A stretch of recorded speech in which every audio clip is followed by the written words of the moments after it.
heard a stray rooster from out of the middle of nowhere. I said, I'm hearing things. I was hearing things. I was hearing a man trying to sound like a rooster. Did a pretty good job. The real rooster. We're going to start a new study today. It's called The Authority of the New Testament. And it's going to take a long time. Probably not, but it'll be 10 points. And so if we cover a half a point per Sunday morning, that'll be 20 weeks. But I don't care how slow we go or how fast. I just want everybody to get the information. And, you know, sometimes in the preaching part, I don't know, sometimes I go too fast, but then if I don't go fast enough, everybody gets bored. So, but here, you're just going to have to be bored if you already know it. Let's go ahead and turn to Matthew chapter 21. Matthew chapter 21.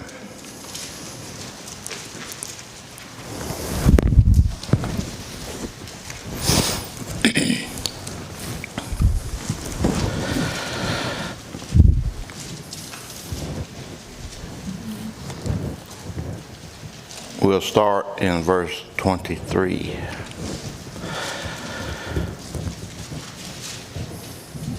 Well, I'm going too fast already. Mike, would you lead us in opening prayer, please? Dear Father in heaven, we thank you so much for this day and this chance that we have to gather together, your people, and worship you and study the Word. Father, we pray that we take what we've learned today and use it in our everyday lives to bring others to you and be the example that we should be. Father, we pray that you be with those that we know that are ill and not well, even those caregivers as well, Father. If it not be your will to heal them, please be sure to comfort them and comfort those who've lost loved ones as well. Father, we pray that you please forgive us when we fall short. So many times we fail, and Father, we pray that you are with us and forgive us for all that. Thank you again for your word. Thank you for your Son and the great sacrifice he made for us. In Jesus' name we pray. Yeah. All right. Matthew chapter 21, starting verse 23, and we'll end at the end of verse 27. And when he was coming to the temple, the chief priests and the elders of the people came unto him as he was teaching, and said, By what authority doest thou these things? And who gave thee this authority? And Jesus answered and said unto them, I also will ask you one thing, which if you tell me, I and likewise will tell you by what authority I do these things. The baptism of John, whence was it? From heaven or from men? And they reasoned with themselves, saying, If we shall say from heaven, he will say unto us, Why did ye not then believe him? But if we shall say of men, we fear the people, for all hold John as a prophet.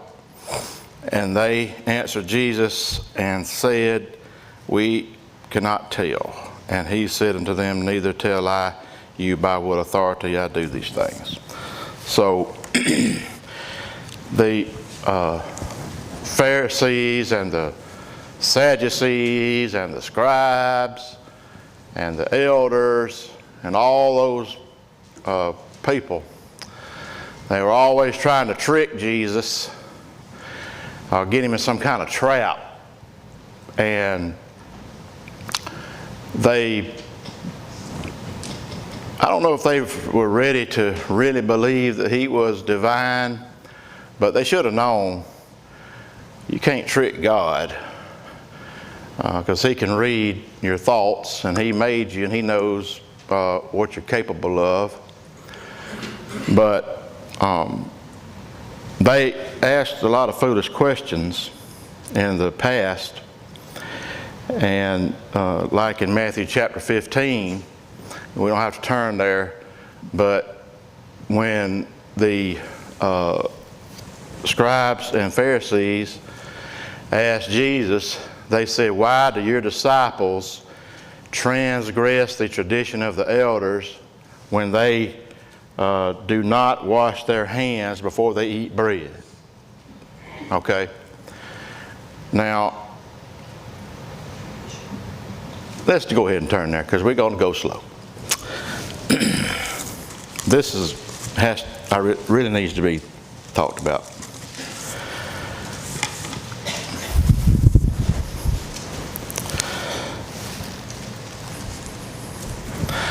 And really, this is what the whole series is about. Starting in Matthew 15, verse 1, "Then came to Jesus scribes and Pharisees, which were of Jerusalem, saying, Why do thy disciples transgress the tradition of the elders? For they wash not their hands when they eat bread. But he answered and said unto them, Why do ye also transgress the commandment of God by your tradition? For God commanded, saying, Honor thy father and mother, and he that curseth father or mother, let him die the death. But ye say, Whosoever shall say to his father or his mother, It is a gift, by whatsoever thou mightest be profited by me, and honor not his father or his mother, he shall be free. Thus have ye made the commandment of God of none effect by your tradition. Ye hypocrites, well did Isaiah prophesy of you, saying, This people draweth nigh unto me with their mouth, and honoreth me with their lips, but their heart is far from me. But in vain do they worship me, teaching for doctrines and commandments of men." All right, so now the Pharisees especially were really concerned about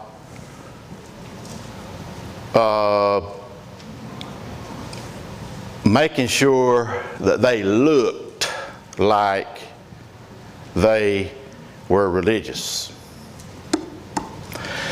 And they had, over time, and this probably didn't happen all at one time, but they began to put less weight on the commandments of God, and then in turn they put more weight on the doctrines of men.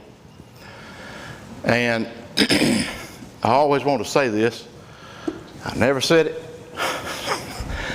but I figured it out one day.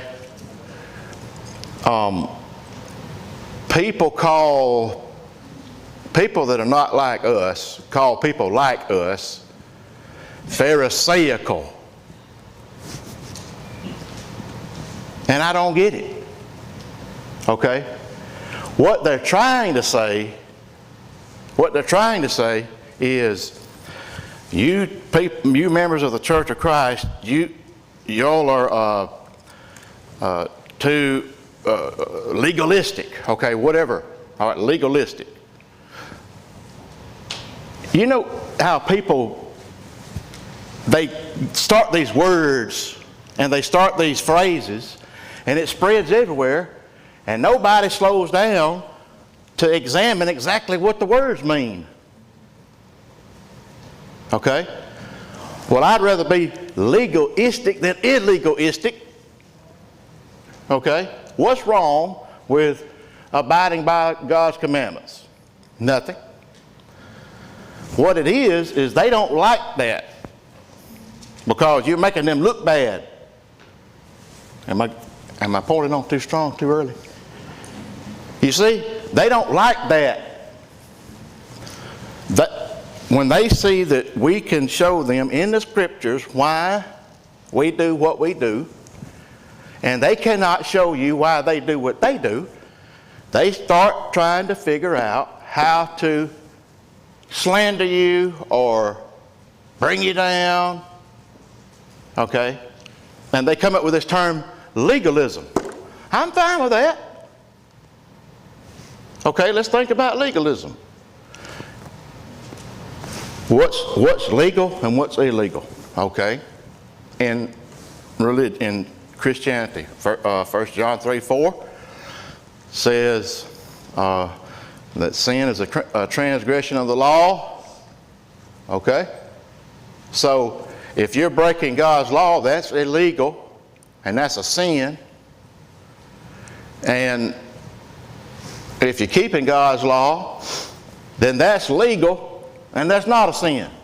So they're trying to say that they're trying to call you, tear you down by saying that you're keeping God's law. But they don't even realize that's what they're saying. You have a question, brother? A lot of them listen to the preacher. They never examine the scriptures. Right. They said, whatever my preacher says, that's where we go. Mm-hmm. Gotta be careful about that. Mm-hmm. Especially this day and time. Mm-hmm. I'm talking about you, Yeah, talk about me, because, no, seriously. but that's straight. No, seriously. If I can be wrong, and if I'm wrong, show me where I'm wrong, and I'll change. I'll give you my word. If you can show me where I'm wrong in the scriptures, I'll change. But That's what should be done, but a lot of them don't do. no. They go by, like you said, tradition. Mm-hmm. My mother, my father, so and so and so and so. Mm-hmm. And remember this particular Mm-hmm. denomination so long. Mm-hmm. Well, Jesus he didn't waste any time in Matthew 15. I mean, the audacity of these people to approach this man, Jesus, and say, why are your disciples transgressing the tradition of the elders? I mean, they should have known better than that. That just shows you the pride that they had. They were just asking him because he was you, but if y'all was supposed to be separate from him. He said that's why they're trying to find something to get him on. Yeah, why were they trying to find something to get him on, Tommy? Because he wasn't part of their club. was part of the club. That's right. Part of the club. They were jealous. The main thing, the pilot didn't realize because of envy, they want Jesus' power. He was jealous and envy. Yep. They don't follow Jesus. They didn't like that. They couldn't have been finding fault with him because of sin, because he committed no sin. So He was an absolute and direct threat to them and to their position. mm-hmm. It was a made-up position. Pharisee was never mentioned in God's plan. It's a made-up position of power that gains so much power. Just like the function of any government, the function of any entity is to make themselves more and more powerful all the time. That's what. And they had got to the point that they didn't even have enough self-awareness to say, "How dare you violate our traditions?" Didn't say anything about God's law, about the way that they were supposed to act. They were so blind. They were the keepers of the law. They charged themselves and took it on themselves to know it better than anybody else. The premise being that they could teach everybody. That's the strange thing. Especially the scribes, because the scribes, I would say, knew the law better than the Pharisees, generally speaking, because they were the ones that made copies of the law, made copies of the scriptures, and whenever a scribe would copy, hand copy a set of,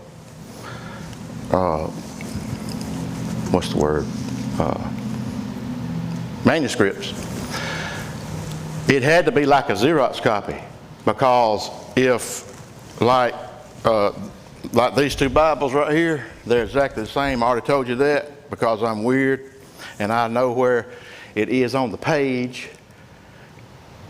And I've got a bunch of them. And I told you the dog got this one, but I haven't given it up yet. Like, I know this is taking a while, but I'm going to turn to page 20 in the New Testament. You get what I'm saying. It's the same thing. So whenever they copied it, if if the first word was not "and" on page 20, and the last word was not "word," they threw it out. Okay? They threw it out. It couldn't, it had to be identical, or they would not let it pass. So they knew the scriptures, but, and it's really the same thing that happens today. And I'm not saying that people that are involved in this are necessarily have malicious intent or things like that, because that's where I came from, remember. But at some point in time, somebody somewhere was just not satisfied with the scriptures. It was either binding them too hard and they didn't want to do it, or there was a place that they thought it needed to be binded a little harder, so they would bind on the people. You know, Jesus said, you bind on the people stuff that you won't even do. That's what he told the Pharisees. He said, your traditions, first of all, have nothing to do with the word, and then the stuff that you're telling your people to do, you won't even do it. That's not going to work. So, And then in this case, they were making up rules to keep from taking care of their parents. Can you imagine you doing it? They said, well, that's dedicated to God. I can't help mom and dad with that. Mom and dad is at the start of the day, but that's already been dedicated to God. I can't reiterate that to take care of mom and dad.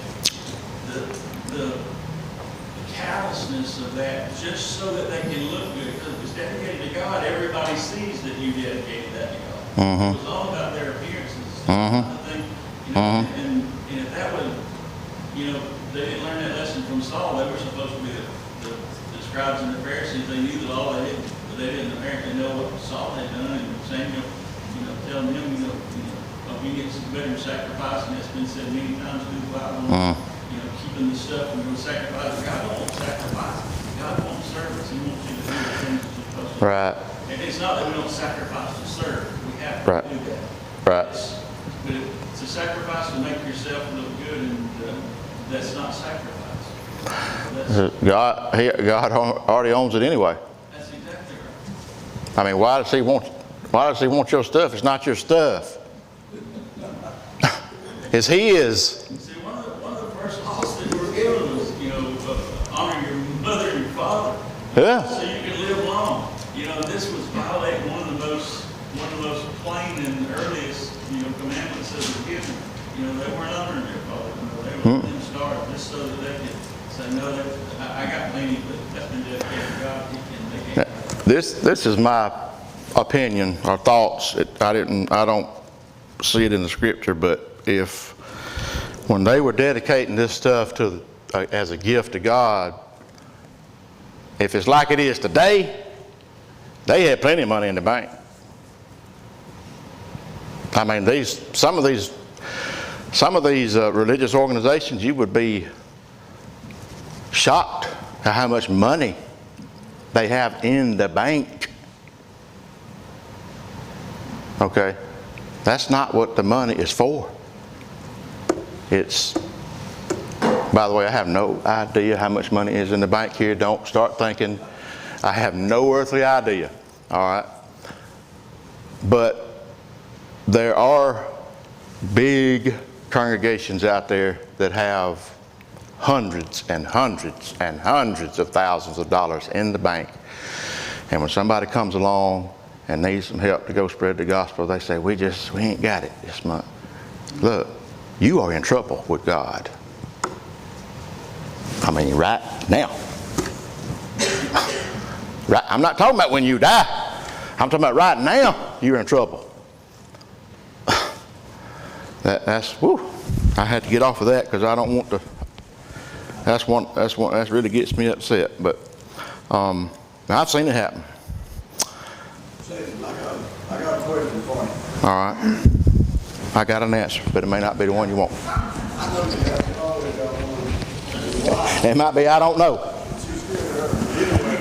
Yeah.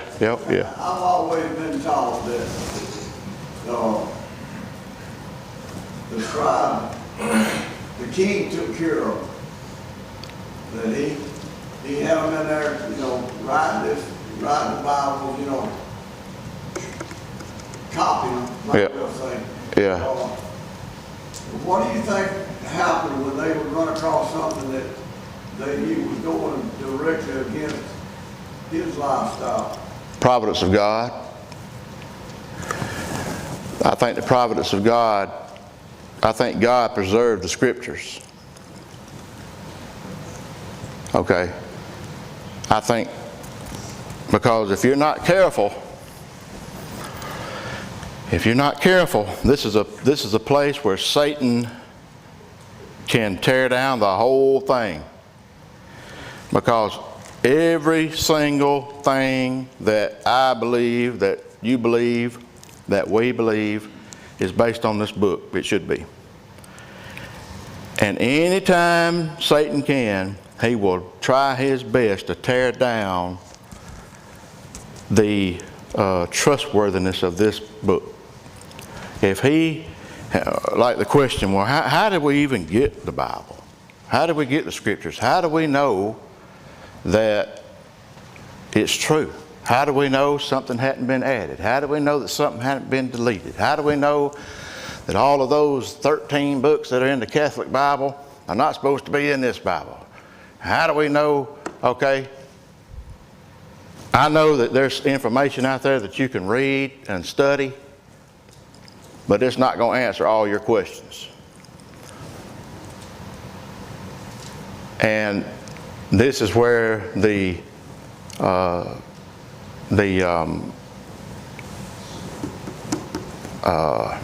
atheist would shake a lot of people when he would say, well, you just can't prove it.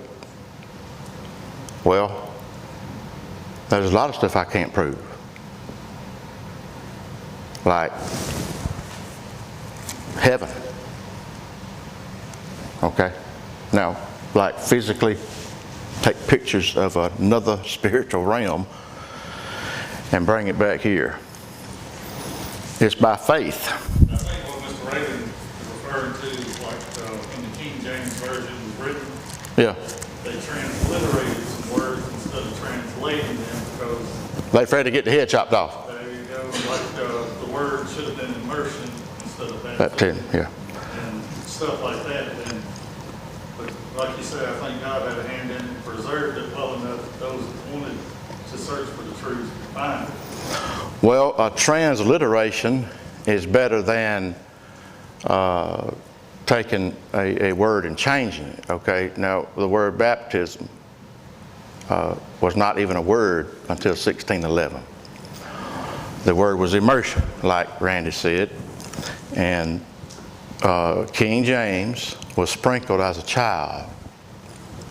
And by 1611, there were some people that were coming along and were, after they had studied the Greek text, and it had been going on about 300 years. A man named John Wycliffe, he was the first man, and I think in 1385, that translated the Bible out from Greek to the common man's language, because the Catholic Church had it translated into Latin and then only taught the priest Latin. That way nobody could figure out if the priest was telling them the truth or not. That's when the devil got it. Yep. All right. So King James was sprinkled as a child. You got some scribes here that's getting a little nervous when it's getting close to, they get nervous. It's getting close to time to translate that word.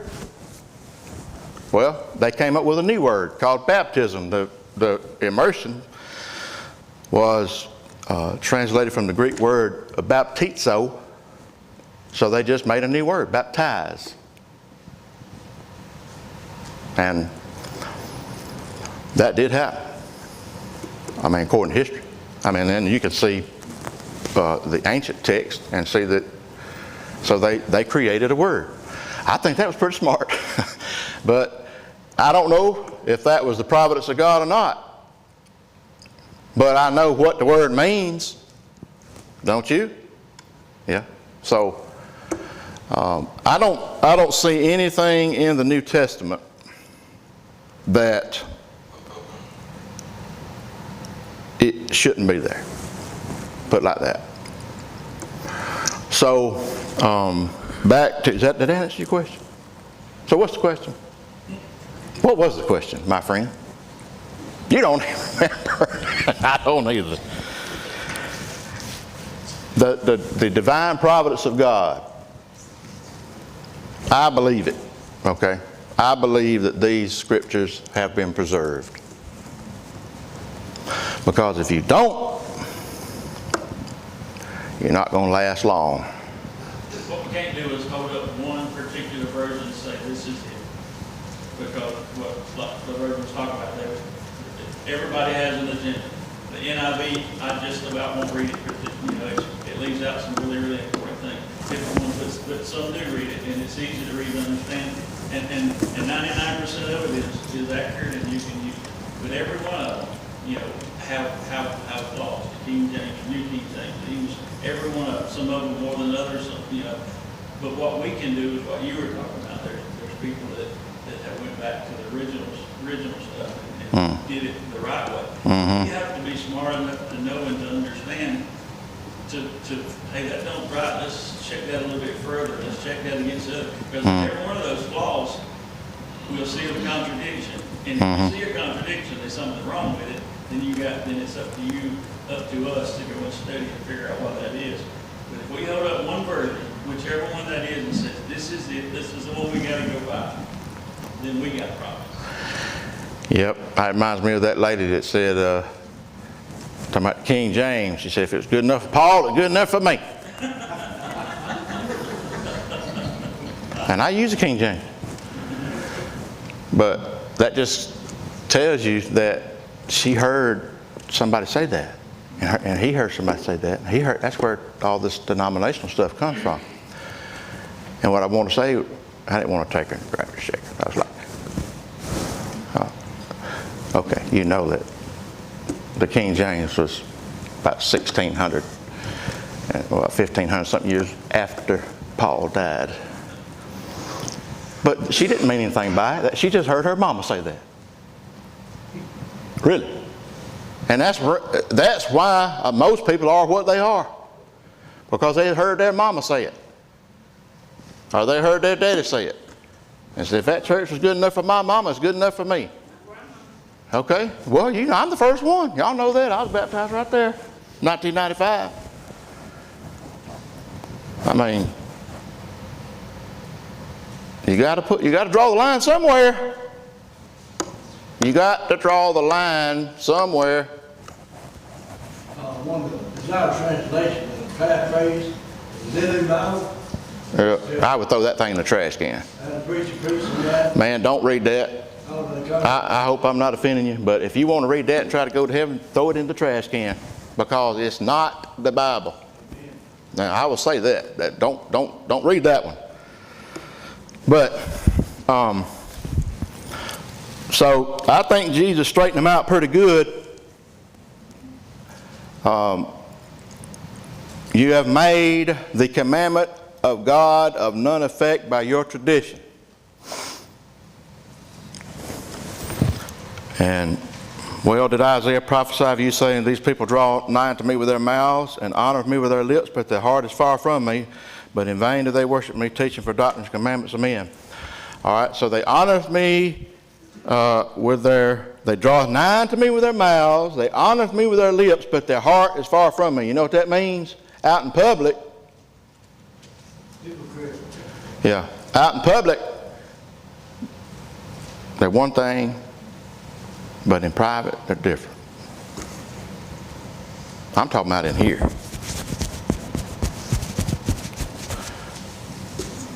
I'm not trying to go hard or go easy on anybody, but I would say that most everybody in here struggles with some kind of temptation when nobody's looking. But that don't mean you don't love God, don't mean you're not trying. But I'm talking about there's some rotten people out there that just really are not, they're just doing it for show. They're doing it for the money. They're doing it for the lust of the flesh, the lust of the eyes, the pride of life. That's it. That's it. So let's go back to Matthew 21.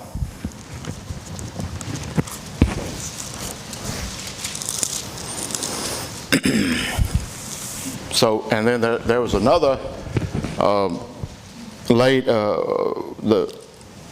let's see who was it. It was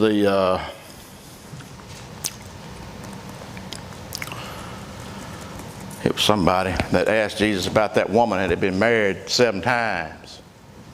And Matthew 22, that's what it was. I think it's right on, yep, there it is, right on the next page.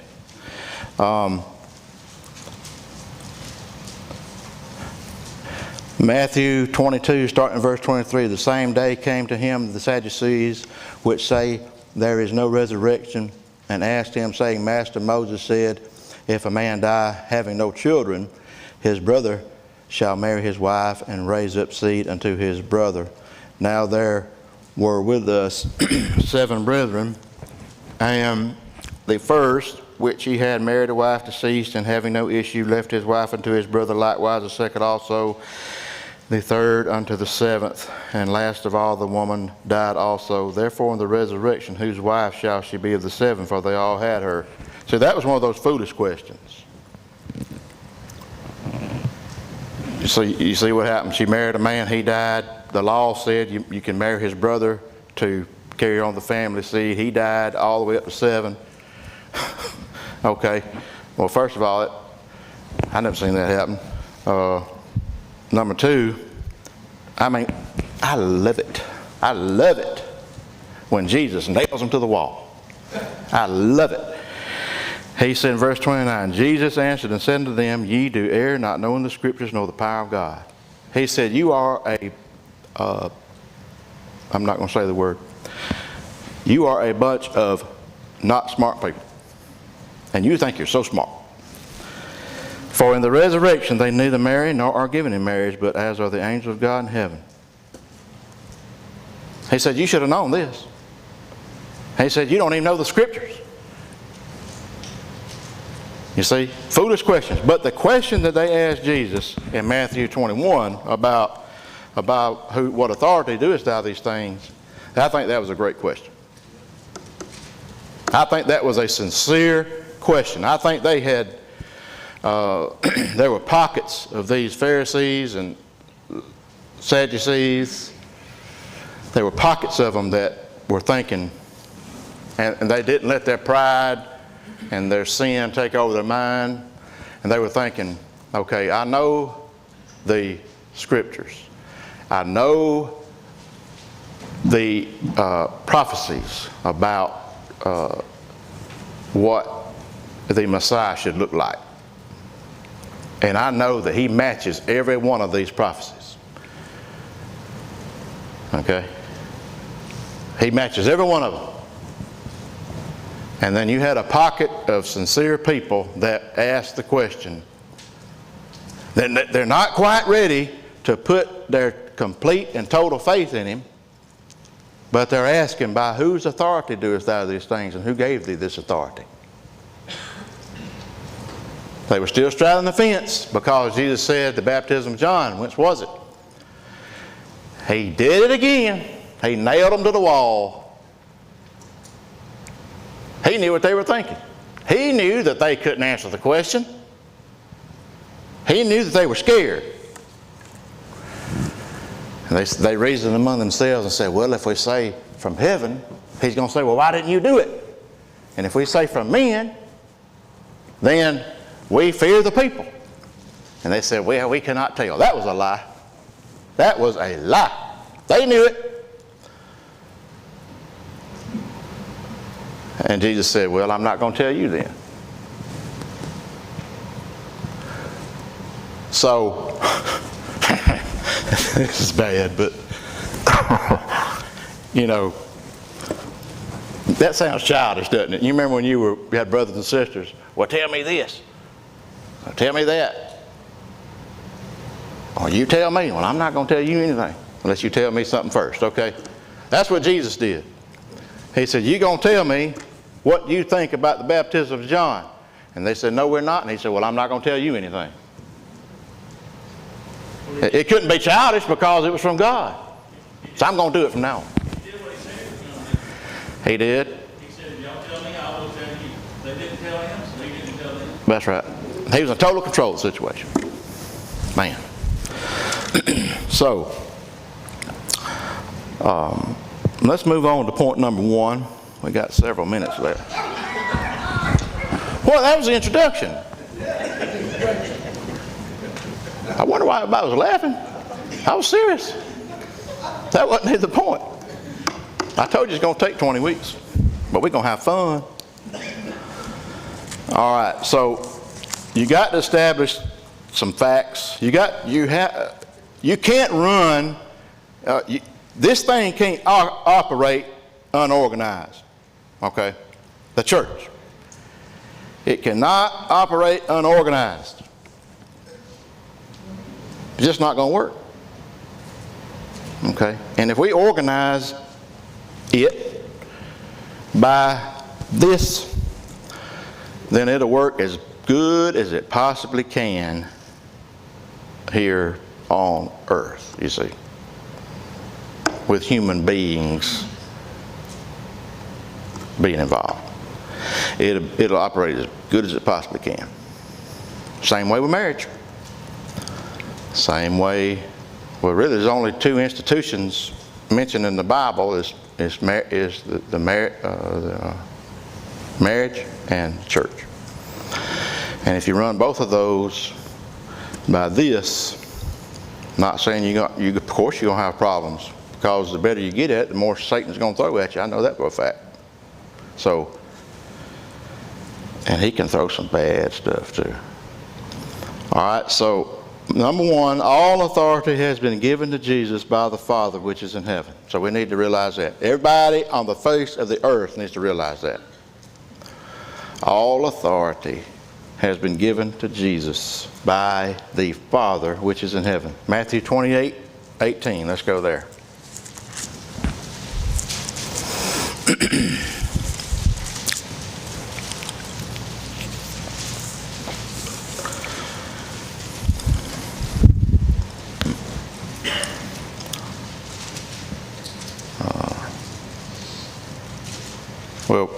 We'll read 16 to 20, Matthew 28. Then the 11 disciples went away into Galilee, into a mountain where Jesus had appointed to them. And when they saw him, they worshipped him, but some doubted. And Jesus came and spake unto them, saying, all power is given unto me in heaven and in earth. This was after the resurrection. Okay. Go ye therefore and teach all nations, baptizing them in the name of the Father and of the Son and of the Holy Ghost, teaching them to observe all things whatsoever I have commanded you, and lo, I am with you always, even unto the end of the world. So Jesus said it. He said, all power is given unto me. Now what's that mean? Let's talk about the word power. All power. What it's showing the authority that God had on Jesus, it was given to Jesus. He didn't inherit it. Yep. God gave it to him. All right, where'd it come from? It came from God. Where'd he get it? Where'd God get it? That's a trick question. Where'd God get it? He didn't get it from anywhere. He already had it. All right, now this gets deep now. You better get your snorkeling gear on. All right, the word eternal means without beginning and without end. God is eternal. He lives in eternity. God lives in a realm that never had a beginning. God never had a beginning. Okay? The power that God has did not come from anywhere. It's just always been.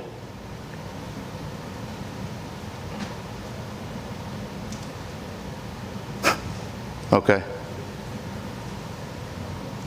Now we're going, the last 4 minutes, we're going to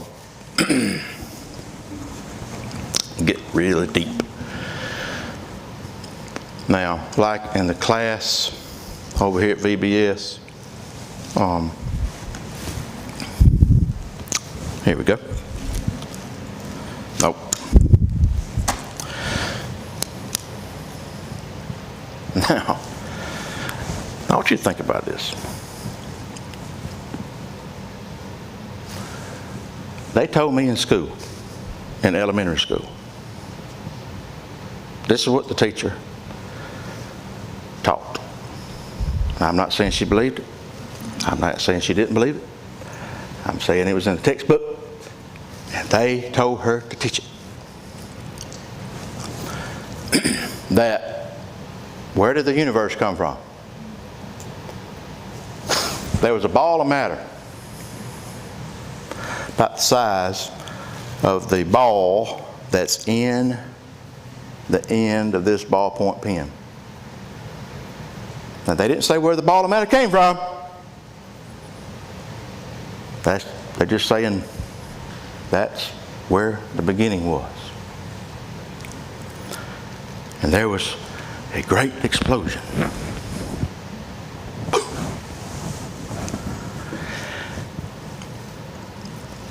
I was in the 4th grade when I heard this. There was a great explosion. And the solar system, our solar system, our galaxy, all those other galaxies out there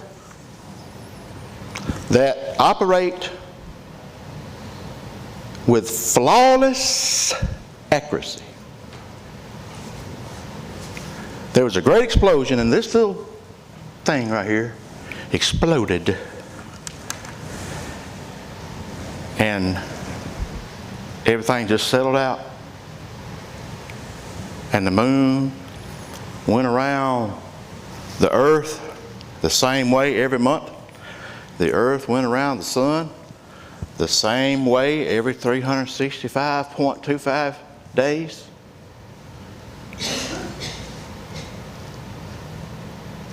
And that's how everything got here.